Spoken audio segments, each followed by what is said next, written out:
माननीय सभापति महोदय, मैं आपकी अनुमति से उक्त प्रस्ताव का अनुमोदन करता हूं।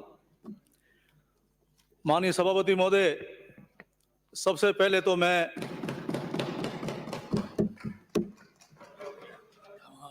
राजस्थान की जागरूक जनता को धन्यवाद देना चाहूंगा कि उन्होंने विधानसभा चुनाव में 75.45% मतदान कर एक अनूठा इतिहास कायम किया। यह परिपक्व लोकतंत्र की निशानी है। संसदीय लोकतंत्र को मजबूत करने का परिचायक है। हमें खुशी इस बात की है कि आज़ादी के अमृत महोत्सव उल्लास के साथ राजस्थान की स्वाभिमानी जनता ने लोकतंत्र के महोत्सव में बढ़ चढ़कर भाग लिया और विकसित भारत, राष्ट्र प्रथम के संकल्प का विश्वास जताकर राजस्थान में भारतीय जनता पार्टी की प्रचंड बहुमत से सरकार बनाई। ये राजस्थान की जनता का ऐतिहासिक निर्णय है। उसके लिए हम उनके आभारी हैं। माननीय सभापति महोदय, ये 16वीं विधानसभा का पहला सत्र है। ये सदन राजस्थान के विकास का सबसे बड़ी पंचायत है। सबसे पहले मैं 16वीं विधानसभा जो माननीय सदस्य निर्वाचित होकर पधारे हैं, उन सबका स्वागत और अभिनंदन करते हुए बधाई देना चाहूंगा। साथ ही हम सबका ये सपना और अरमान है कि राजस्थान विकसित बने, राजस्थान समृद्ध बने, राजस्थान खुशहाल बने। यही हम कामना करते हैं और सन 52 से लगाकर आज तक जितने भी माननीय सदस्य निर्वाचित होकर यहां पधारे, राजस्थान को बीमारू श्रेणी से निकालकर विकासशील श्रेणी में खड़ा करने का उनके योगदान को भुलाया नहीं जा सकता।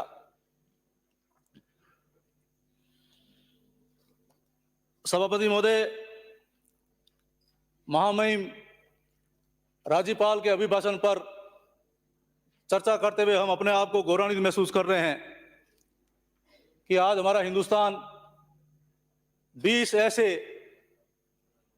बड़े अर्थव्यवस्था वाले देशों की अगुवाई कर रहा है। हमारे लिए गर्व की बात है कि भारत लोकतंत्र की जननी है और G20 की अध्यक्षता कर रहा है।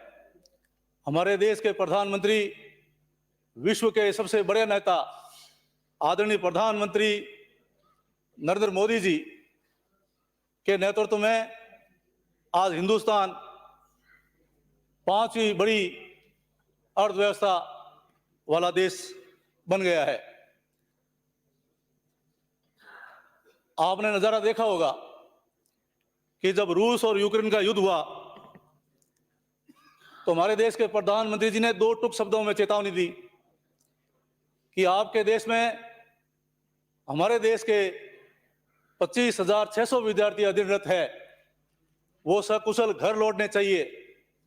तब वहां तिरंगा ऑपरेशन चला और विद्यार्थियों ने तिरंगा लेकर के वे जब निकले तो उनके साथ अन्य देशों के विद्यार्थी भी सकुशल अपने घर लौटे।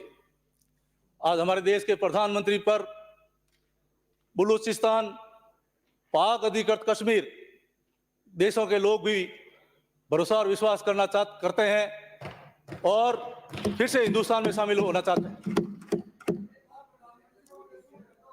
अध्यक्ष महोदय, आज हम सौभाग्यशाली हैं कि 500 वर्षों का वो संघर्ष और हमारा सपना आज साकार हुआ है। कल ही आपने देखा पूरा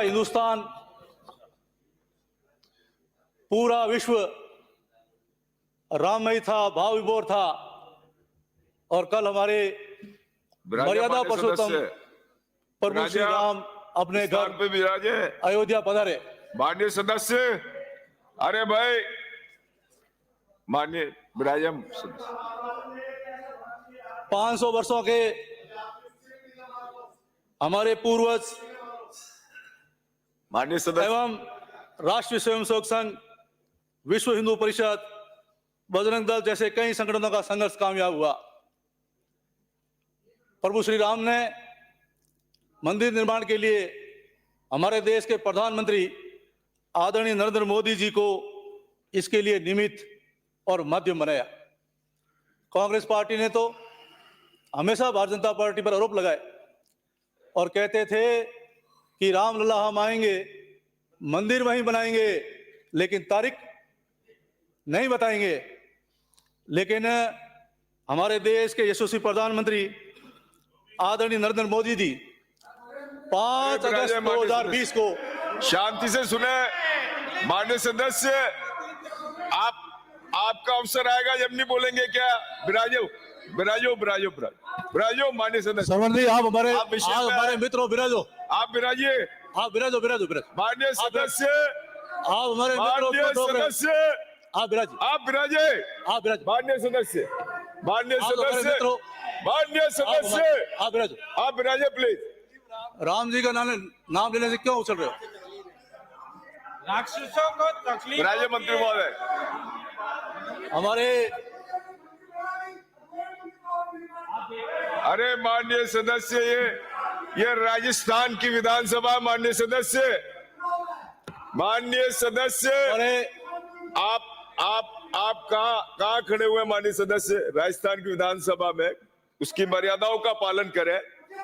आपका जब अवसर आए आप अपनी बात रखिएगा, परंतु ऐसे बीच में ना बोले माननीय सदस्य।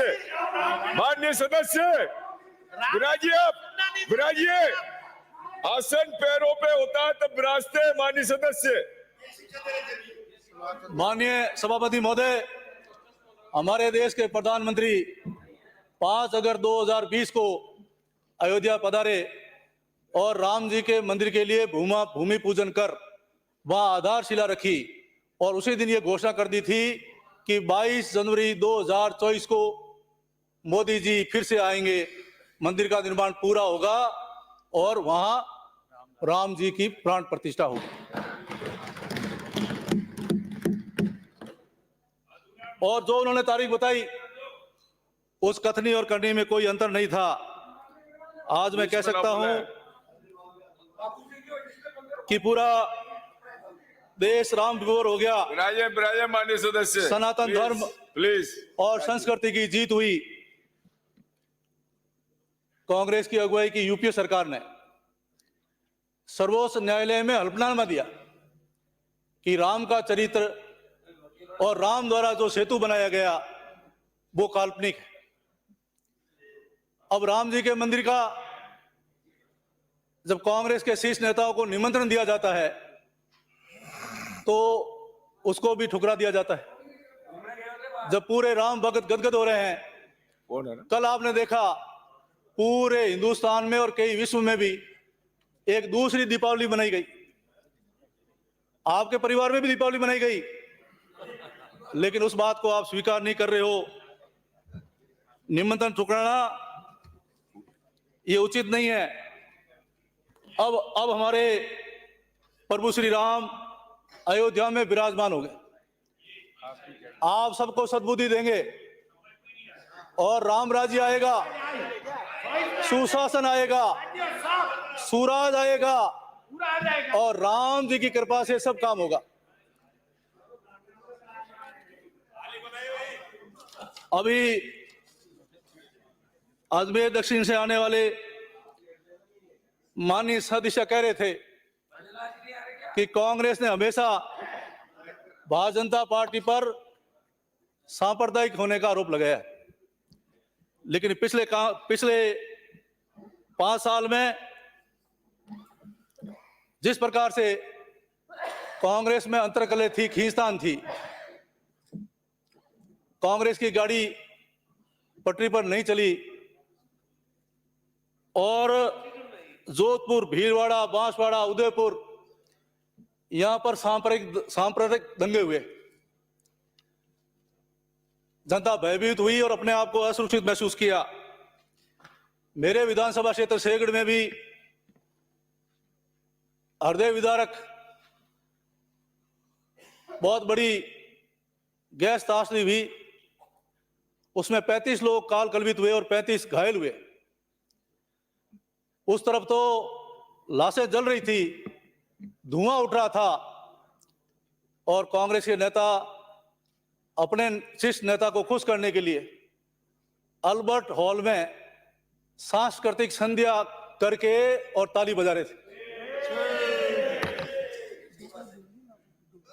उन गरीब लोगों को न्याय मिले, इसके लिए लाखों की संख्या में लोगों ने जोधपुर की धरती पर संघर्ष किया। 8 दिन तक संघर्ष चला। संघर्ष के बाद में एक घोषणा करी, घोषणाएं तो करी लेकिन घोषणा करके उन गरीबों की मदद करना भूल गए। 5 लाख मुख्यमंत्री सहायता कोष से मृतकों को, आश्रितों को मिले, लेकिन घायलों के लिए 2 लाख की घोषणा थी, पीएससी की घोषणा थी, संविदा पे नौकरी करने की घोषणा थी, बच्चों को पढ़ाने की घोषणा थी, लेकिन उसमें से एक भी घोषणा पूरी नहीं की। इसलिए उन आत्माओं की हाय लगी और आपको उस तरफ आना पड़ा।